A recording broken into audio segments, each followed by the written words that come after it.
I am a marketing manager for a company and have a gorgeous 5-year-old daughter and a supportive husband. My company's vital tasks kept me up late. I skipped rest to finish the work. I fainted at home in 1999 from cerebral thrombosis. I felt dizzy at noon. I believed it was just temporary weariness. When I stood up to use the bathroom, my eyesight blurred. I tried to call my hubby, but my fingers were too weak to punch the digits. I called the emergency number with all my might. I tried to describe my symptoms, but they were unclear. I struggled to stay awake as I became disoriented. Medical professionals promptly put me on a stretcher when the ambulance arrived. The nurses monitored my heart rate and blood pressure to ensure I was receiving the greatest treatment. I felt a tiny vibration as the car started, then the ambulance drove fast across the road. I was reassured that I would receive prompt attention because the ambulance smelled like antiseptic drops. The ambulance arrived at the hospital, and I was taken to a room. My heartbeat was particularly slow and irregular, according to the experts. EKG monitors were connected shortly. My heart stopped beating at that crucial moment. The room went silent, and I could sense the strain. Doctor yelled, "Perform CPR." My doctor kept compressing my chest. Suddenly, I jerked violently. It seems like time stopped here. I felt a huge force pushing me up as I jerked. I felt like my soul was disappearing. Everything around me faded into color, like I entered a serene, empty realm. I examined my physique while they compressed my chest. The nurses nervously shared their instruments, unknowing that I had left. This miraculous state brought me calm. As if a huge suction pulled me up, I left Earth's gravitational range. I felt like a shooting star leaving a bright trail because the process was so fast. I understood I was dead. Instead of dread or anguish, I felt comfort. My soul was free to roam the universe without my body. I felt like I was approaching a destination as my speed slowed. 6 people appeared ahead of me. They were 5 men and 1 woman. I felt their friendliness and generosity despite not knowing them. Their presence made me feel warm, like we had a particular connection. I was smiled at with warm eyes. They seemed like messengers waiting for me here, with pure energy. They stood silently, each soul radiating a unique light and vitality, even though we had never met. They seemed to understand each other. The warmth of their presence made me feel less alone in this place. We communicated without words in a more efficient, exact, and perfect way. This nonverbal communication can express thoughts and sentiments. When we are close, our spirits merge and information is shared directly. I could talk to 6 souls simultaneously as if there was no time or space. We understood each other without complicated words. Pure thoughts and emotions were shared.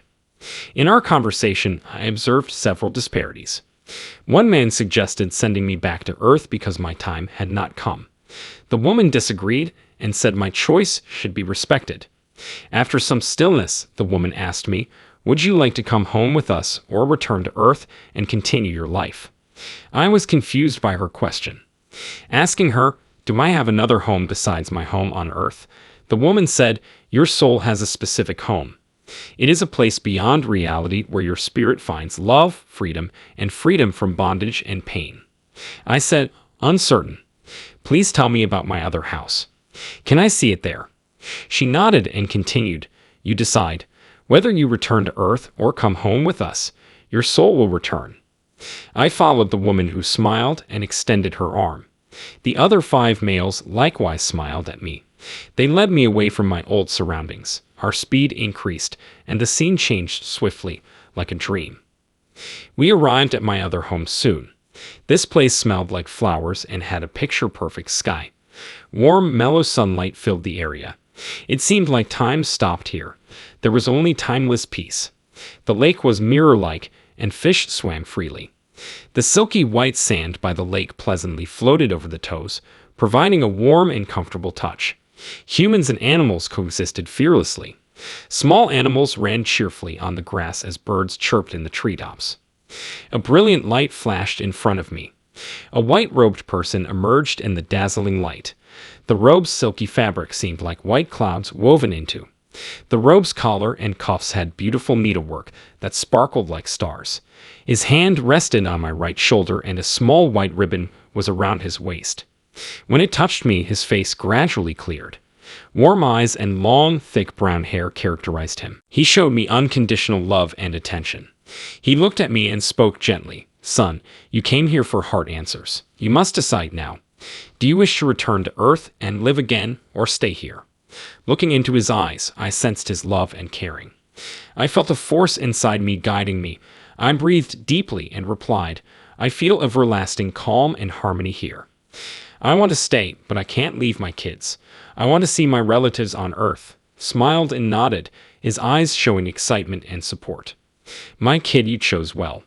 Your child needs affection and company." He said his love would remain with me after returning to Earth. He acknowledged my duty and pushed me to address Earth's challenges. He touched my head, and warm energy filled my body, giving me power and bravery. "Take my blessings and go back," child said. Before leaving, he lovingly grasped my hand and murmured, "Wherever you go, you will never be alone." I nodded and grinned. His silhouette dissolved, but his love and encouragement will always be with me. I remember this home with appreciation and hope. I knew I would see them soon. After opening my eyes, my spouse grabbed my hand tightly, his countenance worried. Besides him was my darling daughter. "Mom, you're awake." Her voice was joyful as she stroked my cheek. She made me very happy with her attention and company. My husband held me and said, "Honey, do you know how worried we were about you?" I patted his back softly. My daughter wailed, "Mom, I fear I'd never see you again. I was worried about losing you." I embraced her and dried her tears. "Mom, we have a surprise for you," my daughter exclaimed. She handed me a handcrafted greeting card after I stared at her. Our family photo featured on the card. On day 5 of arriving home, my spouse watched a Jesus documentary. The shroud marks helped experts reproduce Jesus' image. I was so astonished that I cried unconsciously, trying to control my feelings. I sobbed over small things after leaving the hospital due to emotional instability. Some invisible force blocked my mouth whenever I tried to tell my husband what was wrong. My experience is now only known to myself. My hospitalized heart ceased beating, and my soul went to paradise. It was lovely and quiet. The white-robed Jesus resembled the TV depiction. Jesus calmed me when he sensed my misery and sadness at leaving my husband. He honored my choice and taught me that love binds us, whether we return to Earth or stay in paradise. However, returning to Earth is harder than departing. I suffered physically and emotionally. I sometimes wondered if I chose well. When I was confused, I remembered Jesus' words and encouragement. I know I return to be with my loved ones and fulfill my destiny. No matter how hard the path ahead, I will appreciate every minute with my family.